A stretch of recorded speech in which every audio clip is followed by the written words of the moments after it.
സങ്കീർത്തനങ്ങൾ അധ്യായം 17 നിഷ്കളങ്കൻ്റെ പ്രതിഫലം 1 മുതൽ 15 വരെയുള്ള തിരുവചനങ്ങൾ. കർത്താവേ, എൻ്റെ ന്യായം കേൾക്കണമേ, എൻ്റെ നിലവിളി ശ്രദ്ധിക്കണമേ. നിഷ്കപടമായ എൻ്റെ അധരങ്ങളിൽ നിന്നുള്ള പ്രാർത്ഥന ശ്രവിക്കണമേ. എൻ്റെ വിധി അങ്ങയുടെ സന്നിധിയിൽ നിന്നും പുറപ്പെടട്ടെ. അങ്ങയുടെ കണ്ണു ന്യായം കാണുമാറാകട്ടെ. അവിടുന്ന് എൻ്റെ ഹൃദയം പരിശോധിച്ചാൽ, രാത്രിയിൽ എന്നെ സന്ദർശിച്ചാൽ, അങ്ങ് എന്നെ ഉരച്ചു നോക്കിയാൽ എന്നിൽ തിന്മ കണ്ടെത്തുകയില്ല. എൻ്റെ അധരങ്ങൾ പ്രമാണം ലംഘിക്കുകയില്ല. മറ്റുള്ളവർ ചെയ്യുന്നത് പോലെ ഞാൻ തിന്മ പ്രവർത്തിച്ചിട്ടില്ല. അങ്ങയുടെ അധരങ്ങളിൽ നിന്ന് പുറപ്പെടുന്ന വചനം ഞാൻ അനുസരിച്ചു. അക്രമികളുടെ പാതയിൽ നിന്നും ഞാൻ ഒഴിഞ്ഞു നിന്നു. എൻ്റെ കാലടികൾ അങ്ങയുടെ പാതയിൽ തന്നെ പതിഞ്ഞു. എൻ്റെ പാദങ്ങൾ വഴുതിയില്ല. ഞാൻ അങ്ങയെ വിളിച്ചപേക്ഷിക്കുന്നു. ദൈവമേ, അങ്ങ് എനിക്ക് ഉത്തരമരുളും.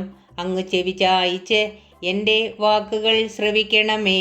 തൻ്റെ വലത്ത് കൈയിൽ അഭയം തേടുന്നവരെ ശത്രുക്കളിൽ നിന്നും കാത്തുകൊള്ളുന്ന രക്ഷക, അങ്ങയുടെ കാരുണ്യം വിസ്മയകരമായി പ്രദർശിപ്പിക്കണമേ.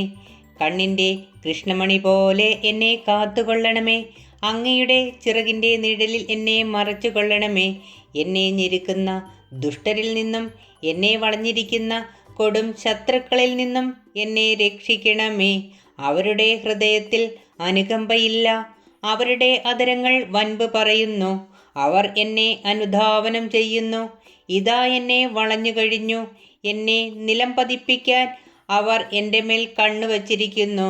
കടിച്ചു ചീന്താൻ വെമ്പുന്ന സിംഹത്തെ പോലെയാണവർ. പതിയിരിക്കുന്ന യുവസിംഹത്തെ പോലെ തന്നെ.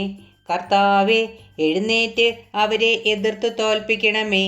അങ്ങയുടെ വാൾ നീതിനിൽ നിന്നും എന്നെ രക്ഷിക്കട്ടെ. ഇഹലോക ജീവിതം മാത്രം ഓഹരിയായി കരുതുന്ന മർത്യരിൽ നിന്ന് അങ്ങയുടെ കരം എന്നെ രക്ഷിക്കട്ടെ. അങ്ങ് അവർക്ക് വേണ്ടി ഒരുക്കിയിരിക്കുന്നവ കൊണ്ട് അവരുടെ വയർ നിറയട്ടെ. അവരുടെ സന്തതികൾക്കും സമൃദ്ധമായി ലഭിക്കട്ടെ. മിച്ചമുള്ളത് അവരുടെ പേരക്കിടാങ്ങൾക്ക് വേണ്ടി നീക്കി വയ്ക്കട്ടെ.